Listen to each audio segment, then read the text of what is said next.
Pozdravljeni. Pred začetkom sezone 2025 se lahko začnemo mi navdušenci spraševati, ali je letos v resnici Ferrari prisiljen zmagovati.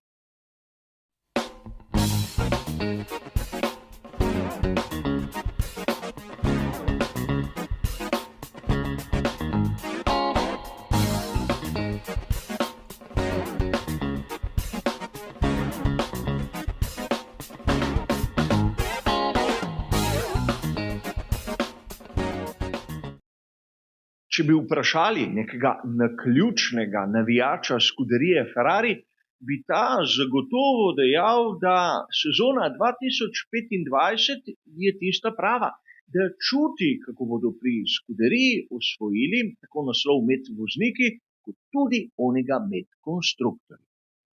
Ampak to so želje, čeprav bi lahko dejali, da je menilo že precej let od zadnjih dveh naslovov in bi se res lahko tudi pri skuderiji Ferrari znašli tam na vrhu.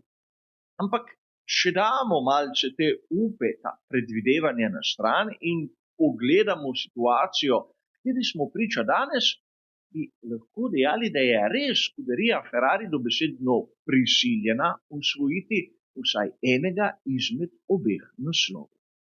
In prvi dejavnik, ki govori v prid tej teoriji, je že sam prihod Lewisa Hamiltona.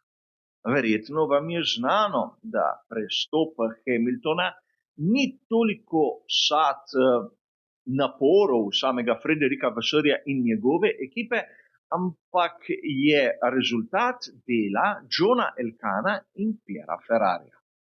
Torej, tista dva glavna na vrhu celotne skupine Ferrarija sta ekipi dala to darilo.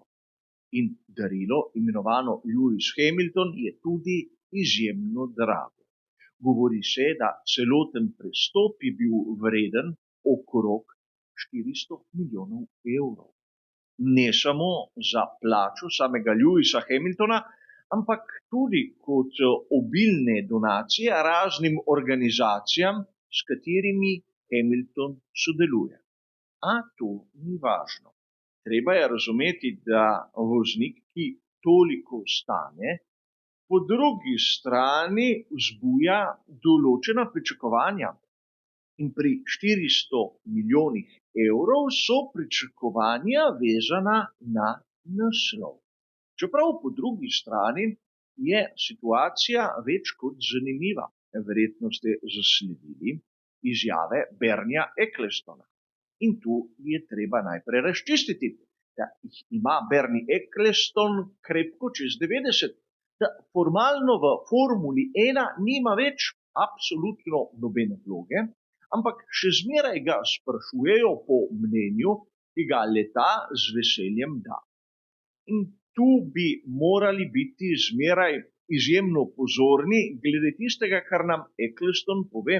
A vseeno, Bernie Eccleston je dejal, da težko verjame, da bo Lewis Hamilton zdržal 2 leti pri Ferrariju, da bo prišlo do konfliktov in da bo skuderija Ferrari delala za Charlesa Leclerca ter odrinila samega Hamiltona nekam na rob. O tem, da bo potencialno prišlo do konflikta, smo govorili tudi že na kanalu in sam se strinjam, da dva taka karakterja, kot sta Leclerc in Hamilton, bosta težko sobivala v garaži skuderije Ferrari. Ampak po drugi strani se moramo zavedati dejstva, da boš težko odrinil na rob nekoga, ki te stane 400 milijonov evrov. In tu bi znalo priti do določenih konfliktov. Edina rešitev te težave je seveda osvojitev vsaj enega naslova svetovnega prvaka, pa naj si bo z Leclercem ali pa Hamilton.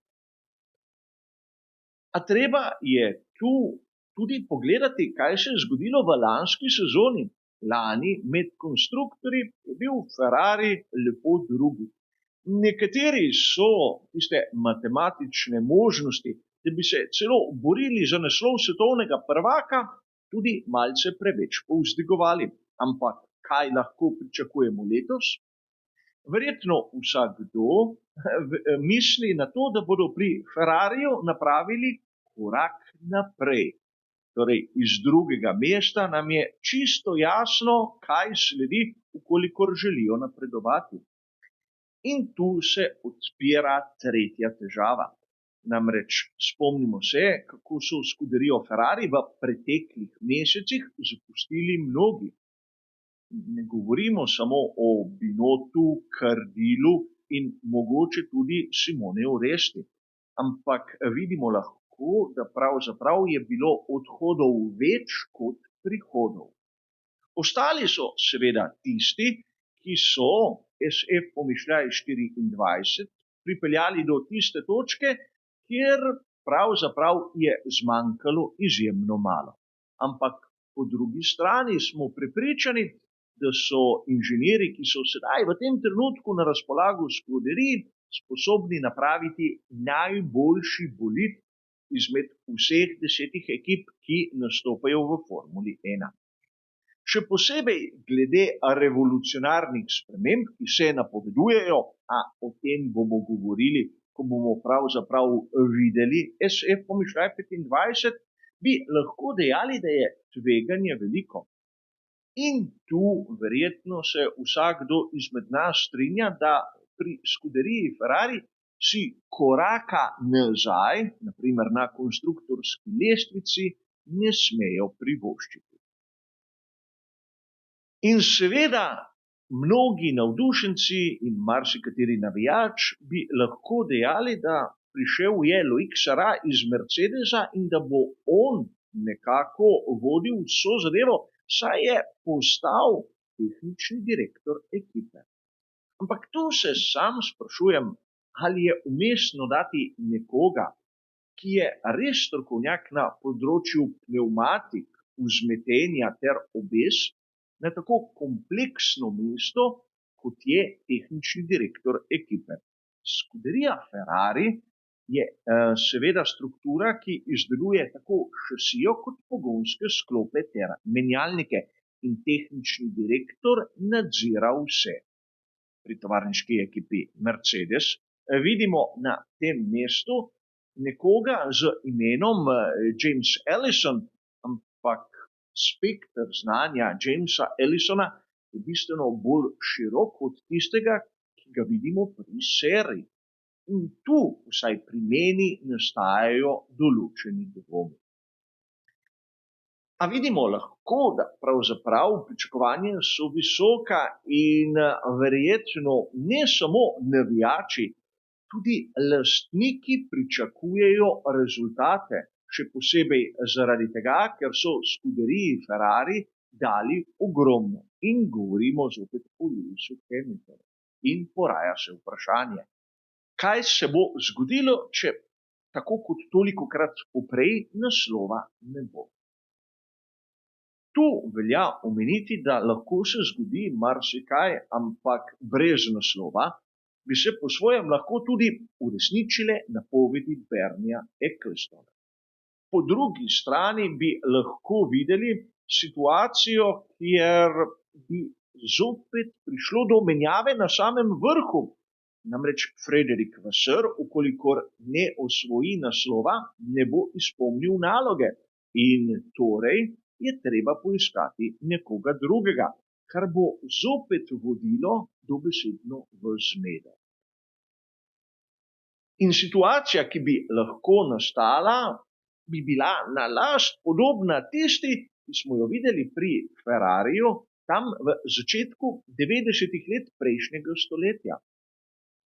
In treba je povedati, da približno komaj čez 10 let je zopet Ferrari prišel na vrh, seveda z obilno rekonstrukcijo, z pravimi izbirami in ogromno vlaganja, predvsem v kadre. Ampak v tem trenutku lahko opazimo, da situacijo, ki sem jo opisal, lahko rešijo pri skuderiji Ferrari samo z enim enostavnim dejanjem.